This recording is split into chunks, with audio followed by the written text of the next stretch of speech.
Okay, we just finished the Southeast Division.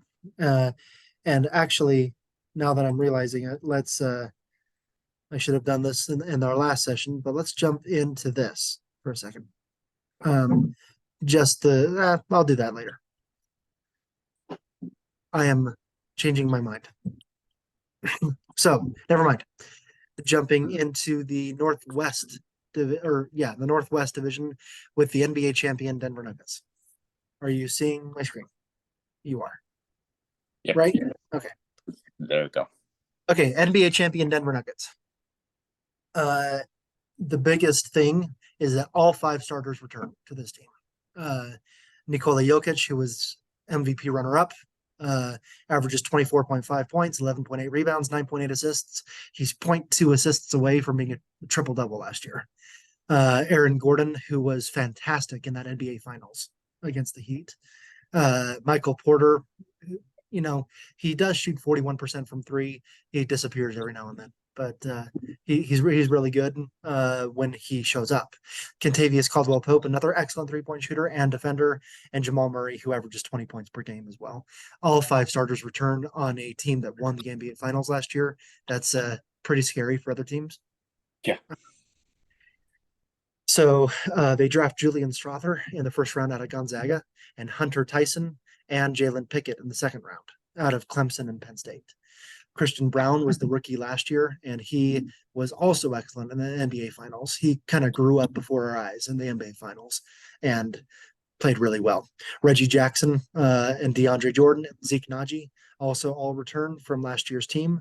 And then they bring over Justin Holiday from the Dallas Mavericks as their only veteran addition. Michael Malone, his 9th season.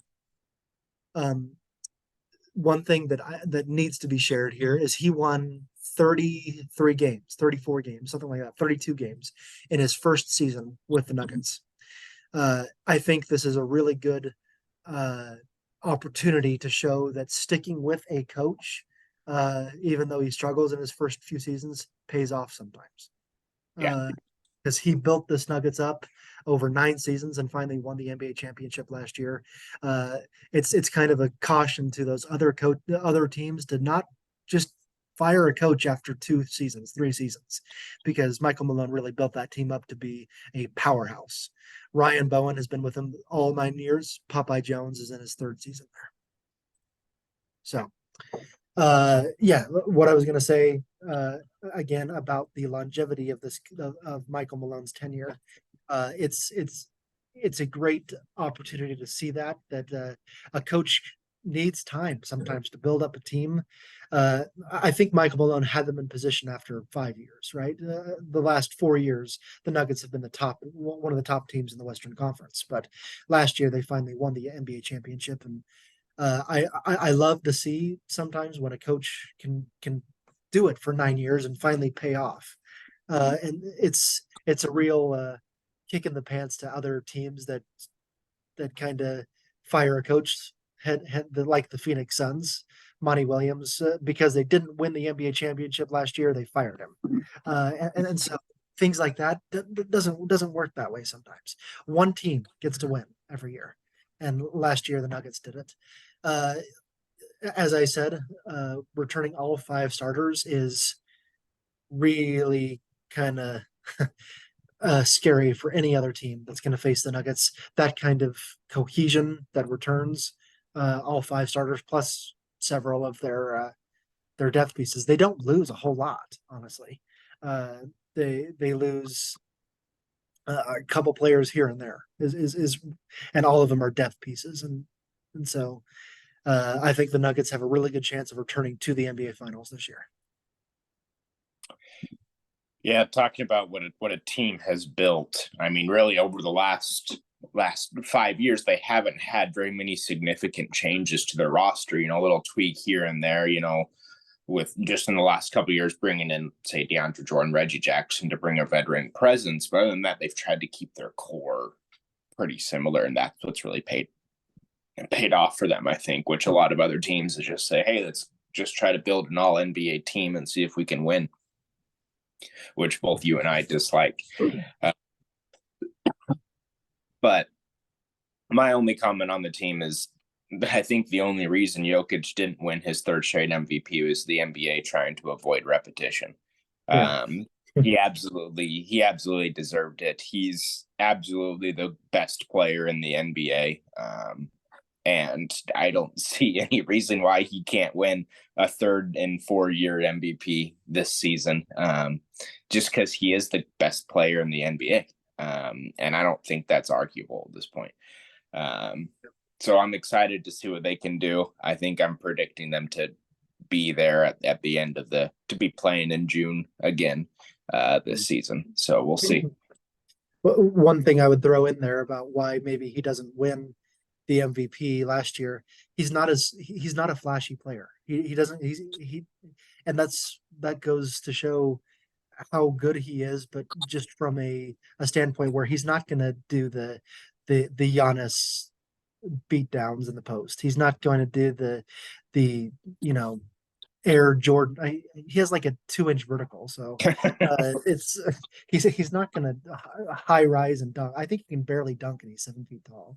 So, but it's just he's not a flashy player. He probably runs a 10-second 40, but it's just I he's don't think not a he's quite flashy that player. fast. He's not a flashy player, but like you said, he's still the best player in the NBA. And I think some NBA analysts don't like that because he doesn't have the flashiness that all these other guys have. Yeah. Okay, on to the Minnesota Timberwolves. They brought over last year. They brought over Rudy Gobert at the beginning of the season and Mike Conley in midseason. And that pairing between Rudy Gobert and Karl Anthony Towns was a disaster, pretty much last year. And partly because Towns got injured part of way through the season, but it just crowded the paint quite a lot more than the Timberwolves thought it might, and that was going to be a risk. But Rudy Gobert doesn't play anywhere else; he plays in the paint, and Karl Anthony Towns is the one that has to adjust a little bit. He Yeah. can shoot really good 3 point shots, but it just was not nearly as good as what the Timberwolves were hoping it could be. Now, what was good was Anthony Edwards. He was an all-star, and in every sense of that word, 24.6 points per game. He took over in that play-in game and got the Timberwolves to the playoffs, obviously as the 8th seed, but they lost in 5 games to the Nuggets. But Anthony Edwards is the all-star, and Karl Anthony Towns should be an all-star as well if he can figure out how to play with Rudy Gobert, who's an excellent defensive presence. Depth-wise, they bring over Troy Brown from the Lakers and Shake Milton from the 76ers, and they draft Leonard Miller and Jalen Clark. Alongside them, you've got Kyle Anderson, who can play positions 1 through 5. Traditionally, he's played a lot more of the power forward recently, but he can play anywhere else as well. He's kind of like Nikola Jokic in that he runs a 10-second 40, but he's a really good player from playing a multitude of positions, very versatile player. Chris Finch in his 4th season as the coach of the Timberwolves, and Elston Turner has been with him every year. Corliss Williamson is now in his 1st season as the coach. He was the University of Central Arkansas's head coach from 10 to 13 and has been an assistant coach since then in a couple of different capacities in the NBA. Timberwolves. So I liked your analysis on Karl Anthony Towns, and I was going to talk about that a little bit. Is that I think he's used to being and also wants to be the guy on the team, and he's great. He's good. But I think when he does that, he forgets that he has Anthony Edwards there, who's fantastic, and sometimes they're playing separate of each other, not necessarily in tandem as a teammate, and then you bring in Rudy Gobert and Towns just kind of struggled to figure out how to be the guy when you have other guys on the team. And so I think it's with him kind of taking a little bit of a step back and realizing, okay, how do I make this team better as opposed to how do I still get my 25 and 10? Um, so if they can figure it out, they can be a great team. We'll see later in my predictions that I did not expect them to do that. Okay. But that's it. Okay. Wait, did I do anything? No, I haven't said anything yet about the Timberwolves. Uh, I completely agree with what you said, and as I mentioned, as I was showing the starting lineup, that they just struggled, especially down in the paint. It was packed in there on offense, and with Towns and Gobert trying to pretty much play it in the same spot, and so Towns is a 40% 3-point shooter. You utilize that and utilize his jump shooting, but like you said, Edwards and Towns were both kind of playing uh, alpha basketball when you should play as a team. And so um, I do like that starting lineup. We've seen what Rudy Gobert can do on a team that utilizes him the right way in Utah. And so now having Mike Conley from that same system, uh, I think the Timberwolves can figure it out. I hope that they do. But we'll see.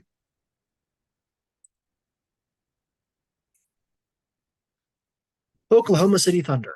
They were involved in that trade that I talked about at the beginning of the last session.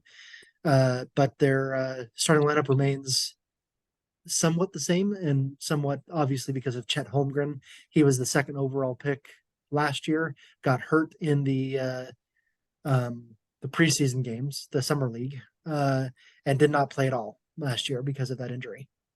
Uh, there's a lot of there was a lot of excitement last year and what he could do with that team, and that same excitement exists now. Jalen Williams took over as the rookie player. He went all rookie last year, and he'll start in that starting lineup again this year. Josh Giddey, it says power forward. He really plays more of a shooting guard, but he played really well last year. And then you can't leave out Shai Gilgeous-Alexander, who was first team All NBA, an MVP candidate for most of the year, 31 points, 6 assists per game. He was playing really well, and he's the engine that drives the Thunder as well. Uh, there there's questions about Chet Holmgren. He's 7'1", but barely over 200 pounds. He's a pole. Uh, how can he play against the other centers in the league? That's a question that we'll see answered finally this year. Uh, they bring over Davis Bertans. He's their one veteran addition. Another Jalen Williams. Yes, there's two Jalen Williams on the Thunder. One is spelled differently than the other, but there's another tiny little guy here, Alexei Pokasevsky, tiny in that he weighs under 200 pounds and is over 7 feet. I don't know how that's possible, to tell you the truth. But Cason Wallace, a rookie, first rounder out of Kentucky, and Keontae Johnson, who's a great story. If you recall, he played at Kentucky. I think, was it Kentucky?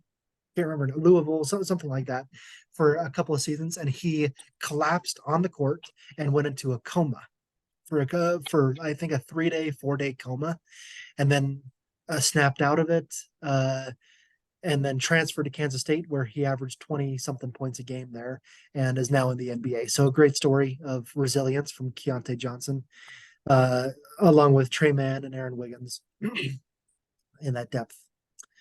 This team made it to the play-in game. They won a play-in game, and then they lost to the Timberwolves in that second play-in game. So they were right there next to the playoffs. Whoops. Mark Daignault in his fourth season as head coach, along with Eric Maynor. Chip Engelland spent 18 years as an assistant coach for Greg Popovich and the San Antonio Spurs. He's now in his second season as assistant for Daignault and the Thunder. On to me. I think the Thunder have a lot of good chances to eclipse what they did last year. Meaning, I think they surprised people by getting into the play-in game last year. They were not supposed to be there, especially with Chet Holmgren not playing. And so, can the Thunder get in a position where they don't even have to play in the play-in? Can they get a 6 seed in the West? Is a question. I don't think so. I think they'll still be in the play-in. I think they'll get that into the play-in by being a ninth or 10th seed. I can't remember where I picked them right now, but or even 7 or 8. Chet Holmgren, I still have the same concerns as I did last year, which was, as I mentioned, how is he going to play in the post against a guy like Joel Embiid that can throw him halfway across the court? And so, where are they going to play Chet Holmgren? Are they going to play him along the perimeter? Are they going to play him down low and hope that he doesn't like break himself? How are they going to hope that Chet Holmgren plays? He's obviously talented, but in the NBA, you're going against different types of mutant players. So, uh, anyway, that's my one concern about Chet Holmgren. I think the Thunder are good enough to get into the playoffs, but they have the Nuggets in their own division. That's a problem. Yeah, I have some similar analysis on Chet, which is that he's in the same division as Jokic, who outweighs him by about 70 pounds. At And least, then they're, yeah. they're the same height. They're the same height, but he outweighs him by about 70 pounds. And then you look at Poku, who's the same height, and he's outweighed by 90 pounds. And so these are little people, comparatively. Yeah. But Holmgren is good. He's a great basketball player, and I think that he's had this body type his whole life, and he's made it extremely successful, and I think he can even at the highest level. I had a hard time placing this team. Ultimately, like you, I'm placing them in the play-in tournament, but I think that their ceiling is much higher, especially when you have someone like SGA, who's absolutely capable of completely owning a game and being the best player on the court regardless of who they're playing. Yeah. Yeah, he was first team All NBA this year, and I think he was left out of an MVP conversation when he maybe shouldn't have been. So it's because where the Thunder finished, you're not going to put a team that finishes 10th in the division or in an MVP conversation. You're just not. Yeah. He may belong there.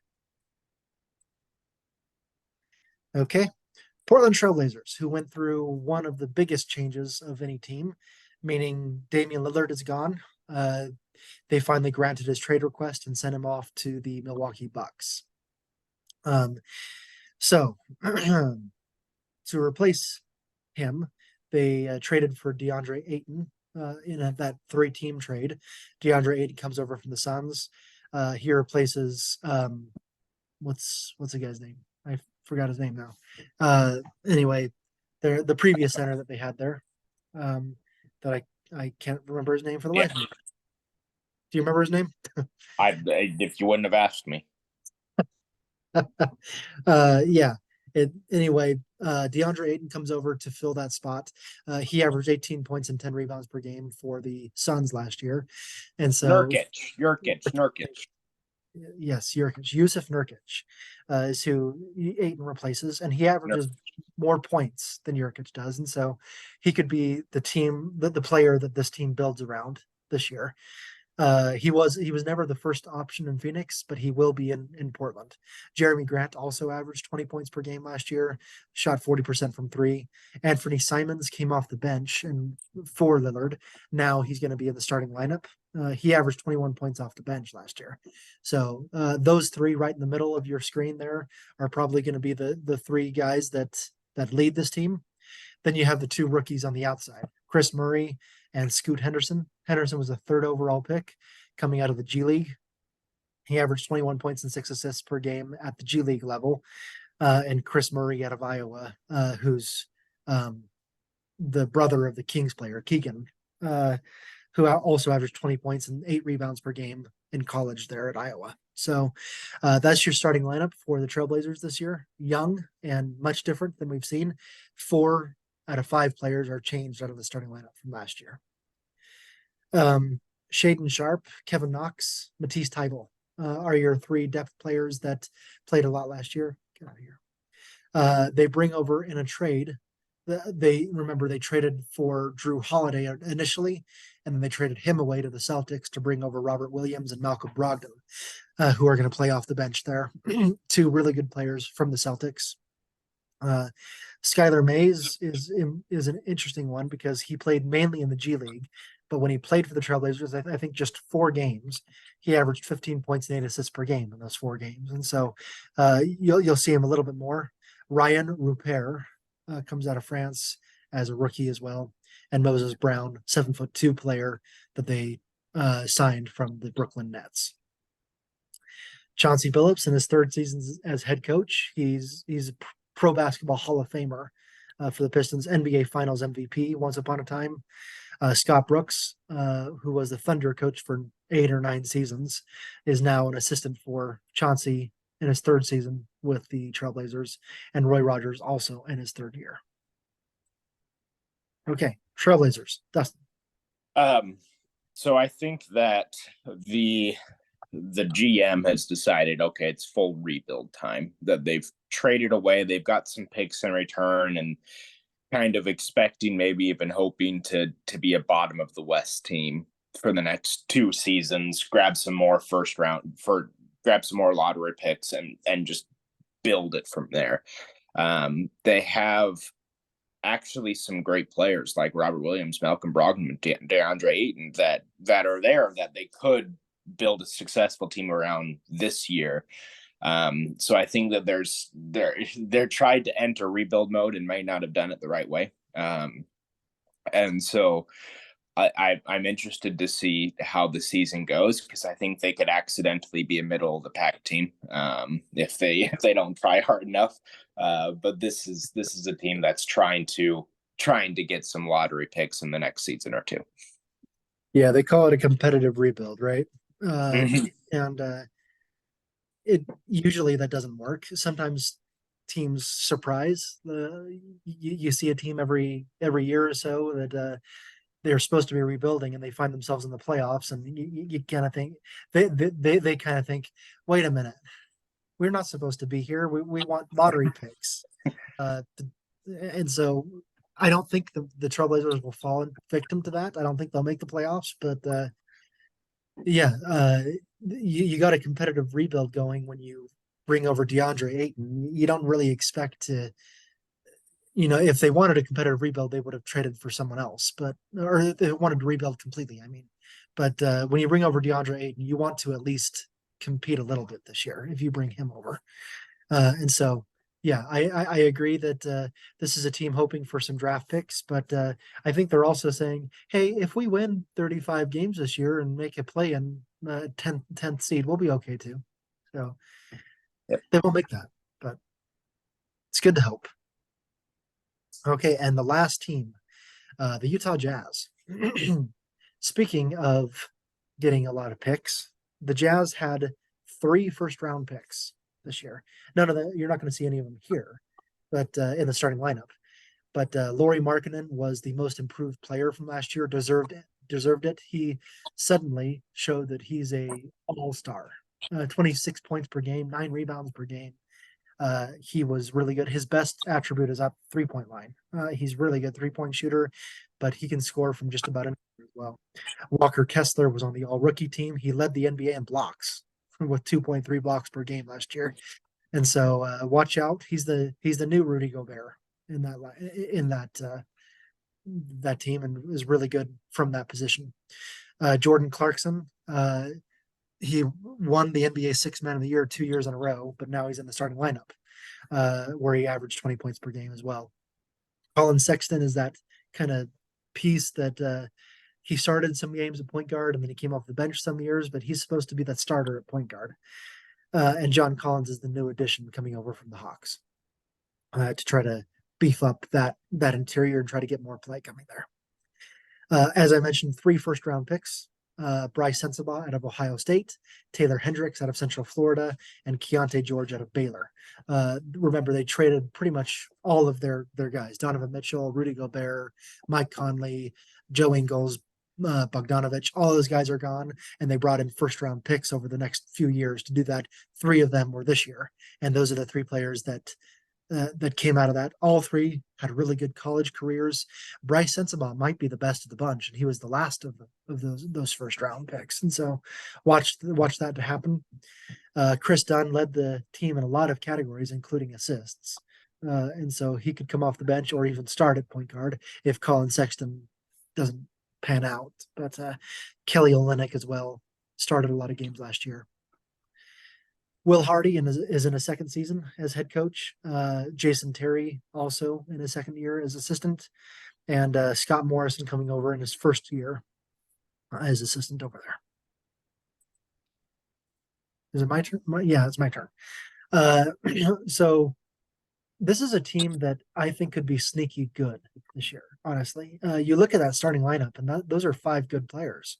Uh, and so I really think that the Jazz could sneak into playoff conversation when I haven't picked them there. I think I picked them right outside at 11th in the West, but maybe 12th. Can't remember what I said yet. We'll see in a second. But I think the Jazz have a chance to surprise a lot of players and finish like seventh in the Western Conference. A lot of teams, I should say, because I really like that starting lineup and I really like some of their rookies that they drafted, and I think John Collins could be a huge addition to the Jazz.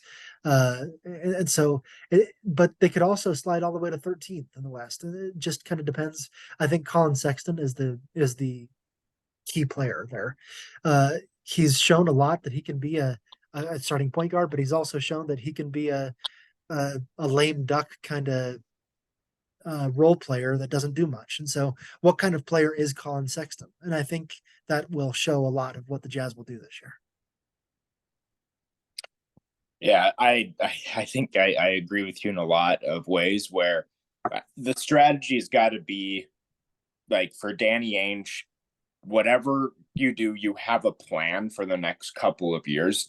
Don't deviate from the plan, whatever happens this season. If you end up being having a fantastic season and ending up, finishing fifth, sixth, seventh, don't deviate from the plan and start trading away your picks in order to bring in a top Yeah. tier NBA talent in order to try to go win a championship. You're not quite there yet.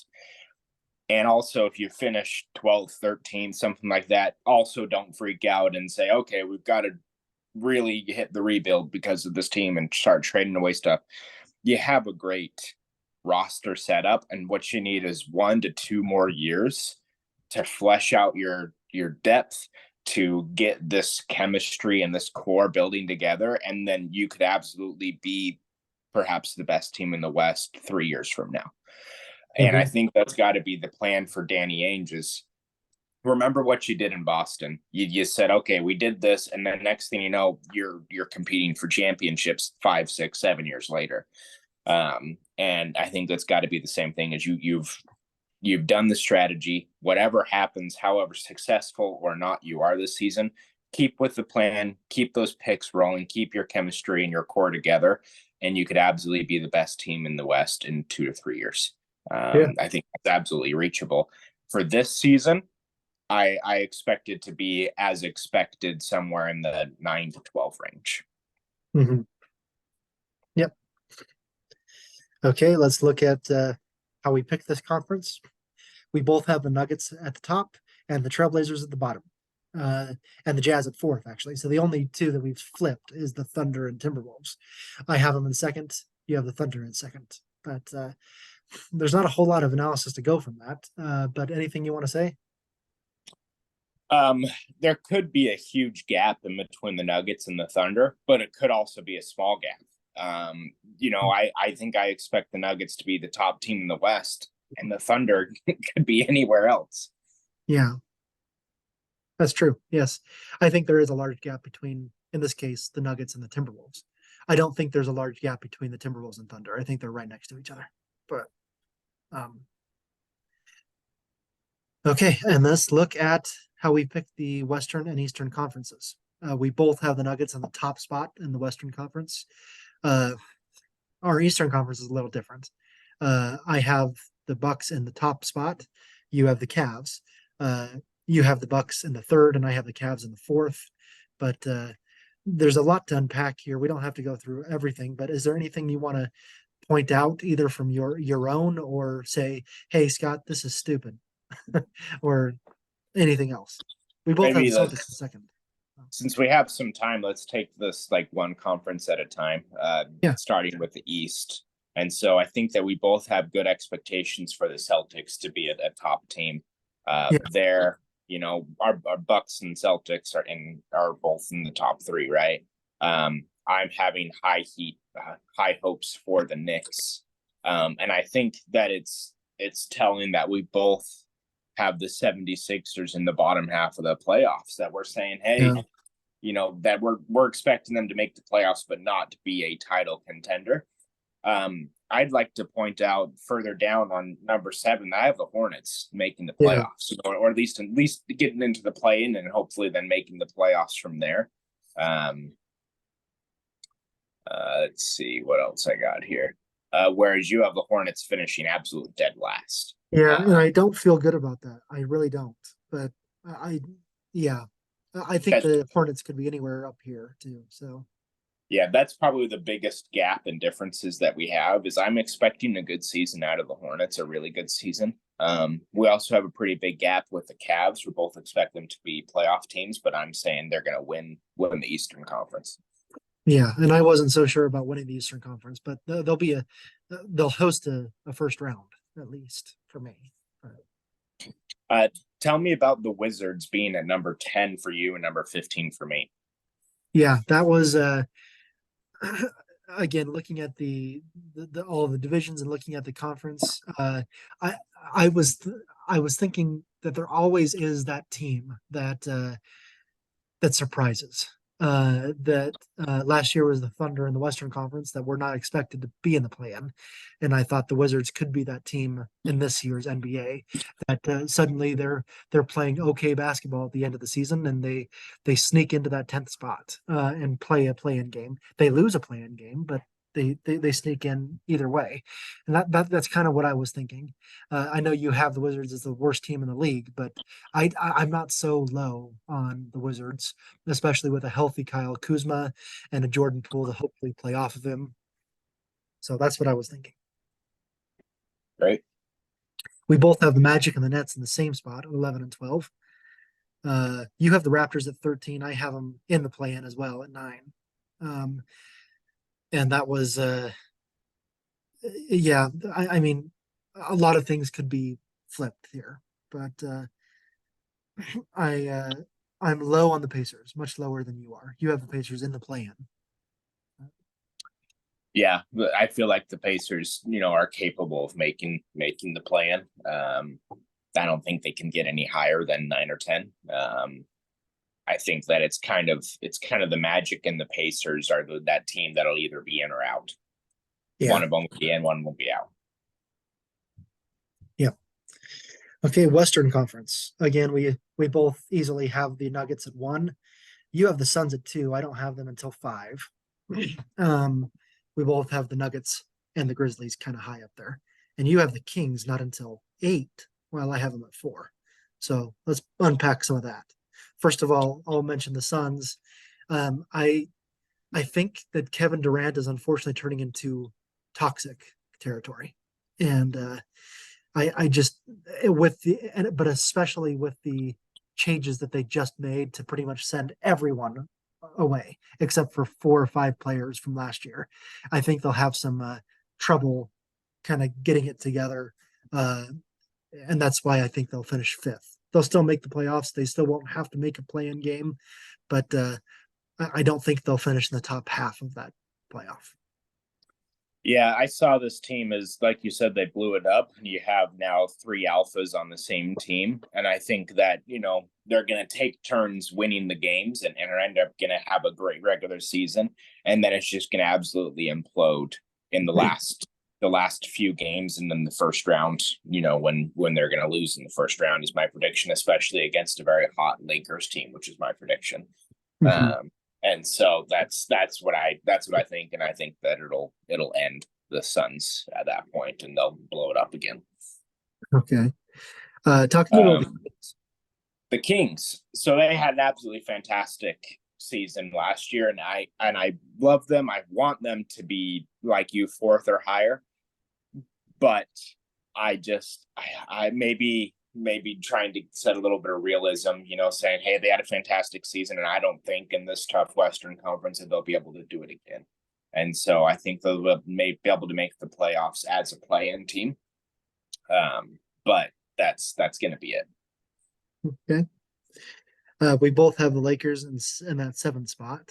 I have the Timberwolves in 6. You don't have them until 10, but and we mentioned that just now as we were talking about that. But, Yeah, Pelicans. I'm expecting them to be a top team in the West, again, the fifth oh yeah, spot there. You don't have you have them as a play-in team. yeah, Yeah, I think this is all around health, right? If they can, yes, if Zion can play 60 games or more, then yeah, the Pelicans can run the West. yeah. I had them in ninth. I thought there's no way that Zion is playing 82 games, but I think hopefully his injuries come at the beginning of the year rather than the end. Um, because I think I do have the Pelicans winning their way into the playoffs at the as the 8th seed. At the bottom here, what's interesting is we both have the Clippers outside the playoffs completely, uh, meaning that whole Paul George, Kawhi Leonard, Russell Westbrook, that big three doesn't even make the playoffs. How is that possible? We both have that. Well, I'm not sure if you can call it a big three. Sometimes it's a big one, sometimes it's a big two, but it's never a big three because they're just never be on the court Sometimes together. it's big three asses on the bench. So Yeah. yeah. So, Yeah, that's I think we've talked about them at length and that we don't expect those three to really be on the court together probably any more than 10 or 15 games all season. mhm. Yeah. We have the same three teams finishing in various ways the last three spots. I have the Spurs in last place. You have the Trailblazers in last, but it's pretty much 13, 14, 15 is the same for us. About so. Okay, let's look at our play-in tournament here. Cody will update this, but you have. Let's see. How do I want to show this here? Yeah. Eastern Conference. You have the Hawks winning that 8th seed. Yeah. Over unfortunately over the Hornets, which I'm high on. I think that this is the season that the Hornets prove they can be good but don't make the playoffs because of two straight losses. Yeah. And we both have the Bulls winning that 7th seed in the play-in. I have also the Hawks winning the 8th seed over the Raptors in this case. But in the Western Conference play-in, you have the Kings winning that 8th spot. I have the Pelicans winning their way 2 games into playoff play-in. We both have the Lakers winning that 7th seed. Yeah. First round playoffs. We're going to go through this quickly since we have 2 minutes, but anything you want to say about these? It looks like we have pretty much the same teams. I have the Heat beating the Knicks. You have the Knicks beating the Heat in the playoffs, but everything else is the same. Yeah, we have the same four teams on the East. Yeah. In the West, it's a little bit different. I you have the Lakers upsetting the Suns in 6 games. I have the Warriors beating the Lakers in 7. But I have the Nuggets sweeping the Pelicans. You have the Nuggets having a hard fought 6 game series against the Kings. And then you have the Pelicans beating the Grizzlies in 7. Yeah. Okay. Semifinals, you have 2 7 game series here. The Cavs and the Celtics. Guess what? I have the Cavs and the Celtics. Western Conference, look at this. We both have the Yep. Nuggets and Warriors. So we have the same Eastern Conference final matchup. You have the Cavs going to the finals. I have the Celtics. But we both have the Nuggets beating the Warriors. NBA Finals, you have the Nuggets beating the Cavs. I have the Celtics beating the Nuggets. And then MVP, you have Luka. I have Jason Tatum. Any last parting thoughts?